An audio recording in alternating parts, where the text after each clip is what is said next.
Important question example to. बहुत से बच्चे इसका वेट करते हैं कि बुक में कैसा दिया है, क्यों इंपॉर्टेंट है कुछ। देखो मोस्टली इसका जो सॉल्यूशन है आप लोग नेट पर देखते होंगे वो बहुत सिंपल मिल जाता है, जबकि 4 मार्क्स का क्वेश्चन है और सिंपल क्या मिल जाता है। देखिए इस तरीके से मिल जाता है कि V and Q are acute angle. चलो एक एक्यूट एंगल है तो मैंने क्या किया, राइट एंगल ट्रायंगल तो बनाएंगे, ट्रिगोनोमेट्रिक रेशियो है तो राइट एंगल ट्रायंगल तो बनेगा। इसका नाम B दे दिया और इसका नाम क्योंकि यही दो एक्यूट होते इसका नाम मैंने चलो A दे दिया। ठीक है, अब वो कहा गया साइन B बराबर साइन Q, क्वेश्चन में दिया गया, हम नहीं कह रहे हैं। Sine B equals to sine Q। चलिए अच्छा, तो साइन B निकालते हैं। साइन बराबर होता है परपेंडिकुलर अपॉन हाइपोटेन्यूज, तो B के लिए परपेंडिकुलर AQ और हाइपोटेन्यूज होगी BQ। चलिए साइन Q के लिए परपेंडिकुलर, देखो साइन है तो परपेंडिकुलर अपॉन हाइपोटेन्यूज तो रहेगा ही, एंगल के अकॉर्डिंग परपेंडिकुलर बेस चेंज होते हैं, हाइपोटेन्यूज कभी नहीं चेंज होती है। तो Q के लिए ये हो गया AB अपॉन BQ। तो बच्चन क्या गया, BQ से BQ शहीद कर दिया, क्या आ गया AQ बराबर AB, मतलब AQ और AB। AQ कहाँ है यार, AQ और AB बराबर आ गई। हमको पता है किसी भी ट्रायंगल दो साइड अगर इक्वल होती है तो उनके अपोजिट एंगल भी आपस में क्या होते हैं, इक्वल होते हैं। 9th क्लास में पढ़ा था। तो AB बराबर एंगल B बराबर एंगल Q हो गया और आप लोग कहते हैं 2 लाइन में आंसर आ गया। बच्चे भी खुश, टीचर भी खुश, लेकिन लॉजिक नहीं खुश हुआ। तो मैथ्स के आपने प्रॉपर नॉलेज में लेके क्वेश्चन को किया ही नहीं है। मैंने NCERT वाले पागल नहीं जो इसका सॉल्यूशन इतना बढ़ा दिया अगर ये खुश होता। अब क्यों गलत है ये जानो, पहले ये जानो ये गलत क्यों है। फॉर एग्जाम्पल मैंने क्या किया, एक बच्चे ने ये कहा कि सर A प्लस बी का whole square sir A square plus B square होता है सर, कर लो जो भी करना है। मैंने कहा कैसे, कि लो सर देखो A की जगह 0 रखो, B की जगह 1 रखो, देखो आंसर सर एक ही आएगा। मैंने कहा यार बात तो इसकी ठीक है, मैंने कहा यार बात तो तुम्हारी ठीक है, और बड़ा खुश हो रहा है। नहीं, क्या हम A की जगह 2 और B की जगह 3 लेंगे तो क्या ये सेटिस्फाई होगा, बिल्कुल नहीं होगा। ये केवल 0 और 1 या 0 0 के लिए या 0 और -1 के इन्हीं के लिए होता रहेगा। क्या ये सभी के लिए प्रूफ हो सकता है, क्या ये सभी के लिए अगर मैथ्स में कोई फॉर्मूला तब बनता है जब वो यूनिवर्सल ट्रुथ होता है, यूनिवर्सल मतलब हर किसी के लिए वो एप्लीकेबल होगा। तो क्या ये सही है गलत है, ये एक पर्टिकुलर सॉल्यूशन होगा कि किसी लिमिटेड पे, लेकिन मैथ्स में देयर इज़ नो लिमिट। ये नहीं कि ये फॉर्मूला सर यहाँ पर लगेगा, इसलिए मैथ में एक्सेप्शनल केस बहुत कम है। अब आप कहेंगे सर बहुत कम, एक आध बताओ सर। देखो एक आध क्या कि आज तक कोई ये बता ही नहीं पाया कि रूट के अंदर -1 की वैल्यू क्या होती है या इसका डिवाइड करके क्या आएगा। तो उन्होंने कह दिया, जब नहीं पता तो उन्होंने कह दिया नॉट डिफाइंड। ठीक है, तो ये सॉल्यूशन एक पर्टिकुलर सॉल्यूशन है। आपको ये प्रूफ करना था कि B और Q आपने एक ही ट्रायंगल में ले लिए, लेकिन आपको ये सभी ट्रायंगल के लिए प्रूफ करना था कि ये अगर अलग किसी ट्रायंगल में, ये अलग किसी ट्रायंगल में, क्या तो भी ऐसा पॉसिबल है, तब वो यूनिवर्सल होगा। ठीक है ना, तो हम अलग एक के लिए तो हो ही जाएगा, हमको यूनिवर्सल दिखाना है। तो एक को लेकर करेंगे तो आपको एक नंबर भी नहीं मिलेगा। तो अब देखिए क्या, मैं 2 ट्रायंगल लेकर ये चीज़ दिखाऊंगा कि जो ये देखो इन्होंने ये कहा है ये सभी ट्रायंगल के एप्लीकेबल हैं। आप 2 ट्रायंगल में लो चाहे एक ट्रायंगल में लो, लेकिन मैंने तो एक का दिखाया, हम 2 का दिखाएंगे तो एक का तो ऑटोमेटिक हो जाएगा। अब देखिए क्या कह रहे हैं, मैं एक ऐसे ट्रायंगल लेता हूँ, एक मैं यहाँ पे देते हैं BAC, एक ट्रायंगल लेते हैं। अब लेना एक्यूटी, तो Q यहाँ ले लिया, मान लो PQR, इस तरीके से मैंने ले लिया। अच्छा अब ये क्या करें, साइन B बराबर साइन Q है, तो चलिए अच्छा साइन B निकाल लिया यहाँ से। तो साइन B बराबर क्या आएगा, B की अगर हम बात करें तो AC अपॉन BC है, और साइन Q क्या आएगा, PR अपॉन QR, ये आएगा।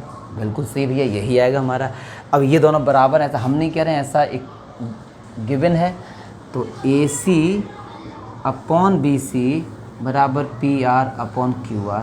अच्छा एक बात है, ये गिवन है बराबर, तो क्या ये भी तो हो सकता है कि इनका ऊपर का डिवाइड करें तो भी तो एक ही बात है, AC अपॉन PR बराबर BC अपॉन Q। टेंशन मत लेना, ये एक ही चीज़ होती है, मैंने बता भी दिया है कि इनका डिवाइड बराबर तो उनके अपर वाले का भी डिवाइड बराबर होगा। चलिए अच्छा, अब हम क्या कर सकते हैं, हमको ये दिखाना B और Q बराबर है। हमको पता है अगर हम इन 2 ट्रायंगल को सिमिलर प्रूफ कर दें, क्लास चैप्टर 6 की बात कर रहा हूँ, सिमिलर अगर प्रूफ हम कर देंगे, जिन बच्चों ने 6 चैप्टर नहीं पढ़ा फिर भी थोड़ा बहुत समझ लें, जो अगर इन दोनों ट्रायंगल को अगर आपने सिमिलर प्रूफ कर दिया डियर सिमिलर, तो ये दोनों हमारे ट्रायंगल एंगल आपस में क्या हो जाएंगे, इक्वल हो जाएंगे।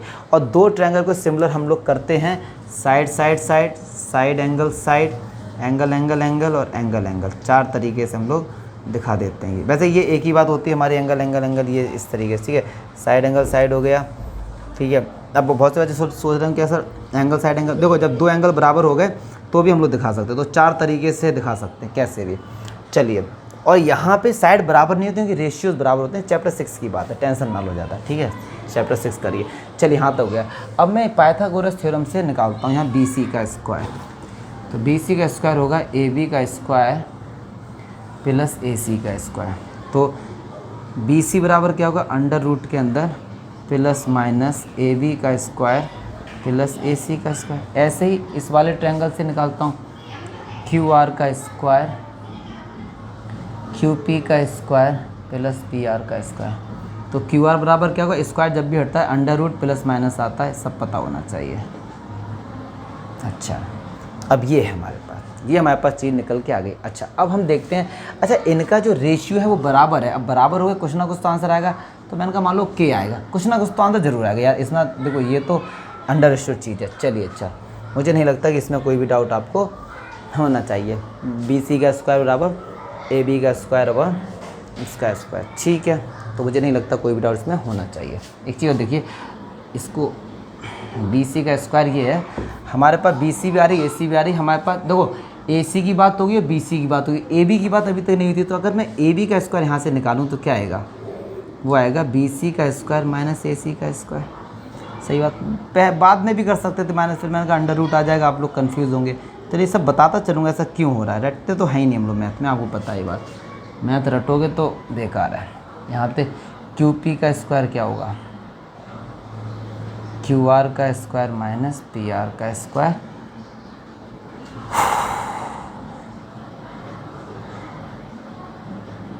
चलिए, अच्छा क्यों निकाला AB को, देखिए जब साइन B की बात की थी तो AC और BC आ गया था, केवल AB की बात नहीं थी। तो AB अब आ गई। तो चलिए अब देखते हैं हम लोग क्या कर सकते हैं। यहाँ पे प्लस माइनस, तो माइनस तो हट जाएगा, क्यों, क्योंकि लेंथ कभी नेगेटिव नहीं हो सकती, तो प्लस ही रहेगा। चलिए BC का स्क्वायर, क्या मैं BC की जगह, एक बात सुनो, QR इंटू K लिख सकता हूँ, QR इंटू K बिल्कुल लिख सकता हूँ। BC की जगह K QR का होल स्क्वायर लिख सकता हूँ। AC की जगह PR इंटू K बिल्कुल लिख सकता हूँ। इसको ऐसे ही लिखा रहने दो। अभी आप कहो सर आपने इससे क्यों नहीं चेंज किया, फ्यूचर प्लानिंग डियर, देखो अभी पता लग जाएगा क्यों नहीं चेंज किया। देखो अभी पता लग जाएगा, QR स्क्वायर PR स्क्वायर हमको दिख रहा है यहाँ पे। चलिए, अच्छा दिख रहा है आपको, ये मैं देख लूँ, हाँ जी दिख रहा है। तो चलिए यहाँ से मैं लेता हूँ AB क्या आएगा। तो देखिए K स्क्वायर ये भी है, K स्क्वायर ये भी, K स्क्वायर बाहर आएगा तो अंडर रूट से बाहर आएगा, क्या आएगा K, इधर कितना बचेगा QR स्क्वायर माइनस PR। तो ये क्लास छोटी छोटी चीज़ें। और QP कितना है हमारे पास, QR स्क्वायर माइनस PR। देखो ये रूट के अंदर एक ही है। अगर मैं इनका डिवाइड करता हूँ, क्या AB अपॉन QP का अगर डिवाइड करता हूँ तो क्या आएगा, K QR square minus PR square, इधर आएगा रूट में QR square minus PR square, इससे कैंसिल हो गया। तो AB अपॉन QP कितना आ गया, K। अब सुना जरा, AC upon BC, PR upon QR किसके इक्वल था, K के इक्वल था। तो AB अपॉन QP भी किसके इक्वल है, K के इक्वल है। तो क्या ये तीनों रेशियो आपस में बराबर नहीं हो गए। इसको दो इक्वेशन थर्ड, इसको दो इक्वेशन फोर्थ, हम यहाँ पे लिखेंगे इक्वेशन थर्ड एंड फोर्थ से। तो ये सारे रेशियो आपस में क्या हो गए, बराबर हो गए। AC अपॉन BC बराबर PR upon QR equals to AB upon QP equals to K। तो देखेंगे ट्रायंगल के तीनों, ट्रायंगल में जो 3 साइड होती है सबका रेशियो बराबर आ गया। क्या AC किसके हो गई, BC के, कहाँ गया AC यार, AC अपॉन BC, ठीक है। और PR अपॉन QR AB, तो इन सब के रेशियो हमारे आपस में क्या हो गया, बराबर होगा। अब ऐसे भी देख सकते हैं, अगर मैं देखो K की जगह ये भी है, ये भी इक्वल, हम ऐसे भी लिख सकते हैं AC अपॉन PR बराबर BC अपॉन QR बराबर AB, कैसे भी लिख दो बस। ठीक है, तो ए सी का रेशियो किसके पी आर के, इन तीनों साइड की रेशियो इनके रेशियो के बराबर हो गए। इसका मतलब साइड साइड साइड से, यहाँ लिख देता हूँ, साइड साइड साइड से ट्रायंगल। अब देखो कैसे लिखते हैं, अब ट्रायंगल, अब हम कैसे दो ट्रायंगल को सिमिलर दिखाते हैं। तो देखिए एक का नाम तो कैसे भी लिख दो, A B C, B B C कैसे भी लिख सकते हैं। यहाँ पे ए 90 है, यहाँ पी 90 है, तो जहाँ ए आया वहाँ पहले पी आएगा, पक्की बात है, याद रखना। अच्छा बी सी का रेशियो किसके साथ है, क्यू आर के, बी सी के नीचे कितना क्यू आर, तो यहाँ पे क्या लिख देंगे, क्यू आर। तो ये सिमिलर हो गए, तो बी बराबर किसके हो गया, क्यू के।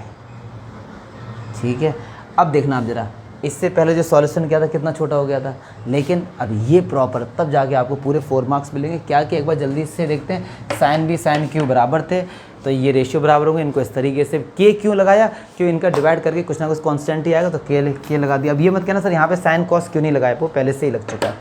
चलिए अब हमने क्या देखा कि ए सी आ गया है और बी सी की बात हो गई, ए सी की बात हो गई, ए सी की बात हो गई, ए बी की बात नहीं थी, ए बी निकाल लिया यहाँ से, क्यू पी, इनका भी रेशियो बराबर आ गया, तीनों साइड का रेशियो बराबर आ गया, सिमिलर हो गए, और सिमिलर होने के बाद हमारे एंगल इसके बराबर होते। इस तरह के एग्जाम्पल 2, ऐसे ही क्वेश्चन 6 भी है एक्सरसाइज 8.1 में, most important most logical question है मेरे अकॉर्डिंग। तो जो भी डाउट है ज़रूर बताइएगा, आप लोग शेयर करेंगे। ओके डियर, जय हिंद।